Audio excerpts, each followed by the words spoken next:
घर में रखे एक ओवररिप बनाना फेंकने की बजाय उससे बनाइए एक ऐसी हेल्दी कुकीज जो बाहर से क्रिस्पी, अंदर से सॉफ्ट और बनाना फ्लेवर से भरपूर हो। सबसे अच्छी बात, इन्हें बनाने के लिए ना ओवन चाहिए, ना एग और ना ही मैदा। मार्केट की हाई शुगर और मैदा वाली कुकीज की जगह homemade no preservative whole wheat cookies बनाइए और सुबह की चाय या इवनिंग स्नैक्स के साथ बिना किसी गिल्ट के एंजॉय कीजिए।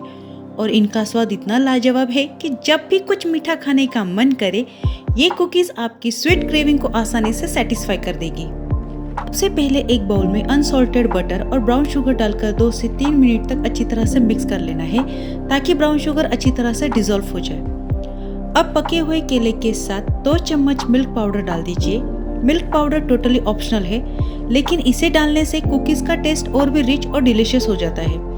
अब इन सभी चीजों को फोर्क या मैशर की मदद से अच्छी तरह से मैश करके स्मूथ मिक्सचर तैयार कर लेना है। जितना स्मूथ बनाना मैश होगा, उतनी ही अच्छी तरह से बाकी इंग्रेडिएंट्स मिक्स हो जाएंगे और कुकीज का टेक्सचर भी सॉफ्ट और परफेक्ट बनेगा। इस रेसिपी के लिए हमेशा ज्यादा पके हुए केले, जिन पर काले धब्बे आ गए हो, का इस्तेमाल करें।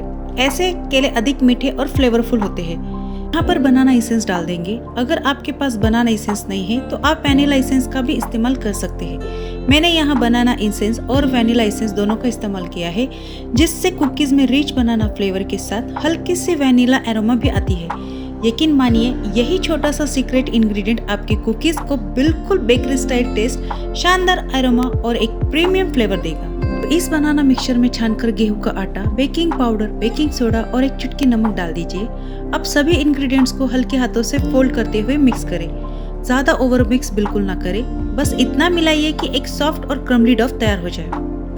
ज्यादा मिक्स करने से ग्लूटेन डेवलप होने लगता है, जिससे कुकीज सॉफ्ट और मेल्ट इन माउथ बनने की बजाय हार्ड और च्यूई हो सकती है। इसलिए हल्के हाथों से सिर्फ तब तक मिक्स करें जब तक डो अच्छी तरह से तैयार ना हो जाए।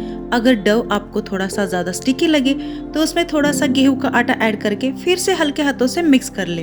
अब इसमें चाहे तो कटे हुए अखरोट या चॉकलेट चिप्स मिलाएं और हल्के हाथों से फोल्ड कर दें। यहाँ मैंने कुछ पंपकिन सीड्स भी ऐड किए हैं। ये पूरी तरह से ऑप्शनल है, लेकिन इन्हें डालने से कुकीज का क्रंच, टेस्ट और न्यूट्रिशन तीनों ही बेहतर हो जाते हैं। तो लीजिए, हमारा एकदम परफेक्ट सॉफ्ट और क्रम्बली कुकी डो तैयार है। इसका टेक्सचर बिल्कुल सही है, जिससे कुकीज बाहर से हल्की क्रिस्पी और अंदर से सॉफ्ट बनेगी। अब चलिए इन्हें शेप देकर बेक करने की तैयारी कर लेते हैं। डो से छोटे छोटे हिस्से लेकर बॉल बनाइए। हल्का सा दबाकर कुकीज का शेप दे दें। यहाँ पर मैंने लगभग 30 मीडियम साइज की कुकीज तैयार कर ली है। अब चाहे तो इनके ऊपर कुछ चॉकलेट चिप्स और पंपकिन सीड्स लगाकर हल्का सा प्रेस कर दीजिए। ये पूरी तरह से ऑप्शनल है, लेकिन इससे कुकीज देखने में और भी रिच लगती है। बिना ओवन के बेक करने का तरीका, मैंने कढ़ाई को पहले से ही हाई फ्लेम पर 10 मिनट के लिए प्रीहीट कर लिया था।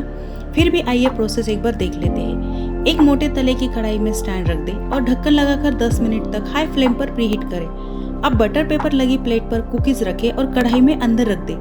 ढक्कन बंद करके हाई फ्लेम पर 7 मिनट तक बेक होने दें। अब पैन की फ्लेम को बिल्कुल लो कर दीजिए और कुकीज को लगभग 12 मिनट तक बेक होने दें। पर बेकिंग टाइम आपके पैन, फ्लेम और कुकीज के साइज के हिसाब से 2-3 मिनट कम या ज्यादा हो सकता है, इसलिए बीच बीच में एक बार चेक जरूर कर ले। जब कुकीज के किनारे हल्के गोल्डन होने लगे और ऊपर से सेट दिखने लगे, तो समझ जाइए कि वो परफेक्टली बेक हो चुके हैं और इसी टाइम पे आप गैस बंद कर दें। अब आप देख सकते हैं हमारी कुकीज एकदम परफेक्टली बेक हुई है। ना तो ये कहीं से जली है और ना ही ओवर बेक हुई है। इनका गोल्डन कलर, टेक्सचर एकदम परफेक्टली बैलेंस है, ना ज्यादा डार्क ना ही ज्यादा लाइट। अब कुकीज को 10 से 15 मिनट तक पूरी तरह से ठंडा होने दे। यही स्टेप इन्हें बाहर से हल्का क्रिस्पी और अंदर से सॉफ्ट बनाती है। तो तैयार है हमारी no egg no oven whole wheat banana cookies. इनमें केले की natural sweetness, bakery style banana flavour और गेहूं की अच्छाई तीनों का बेहतरीन मेल मिलता है। एक बार बनाकर देखिए, यकीन मानिए घर के सभी लोग बार बार इन्हीं कुकीज की डिमांड करेंगे। अगर रेसिपी पसंद आई हो तो वीडियो को लाइक करें, शेयर करें और कमेंट कर बताइए कि अगली बार आप कौन सी हेल्दी कुकीज रेसिपी देखना चाहते हैं।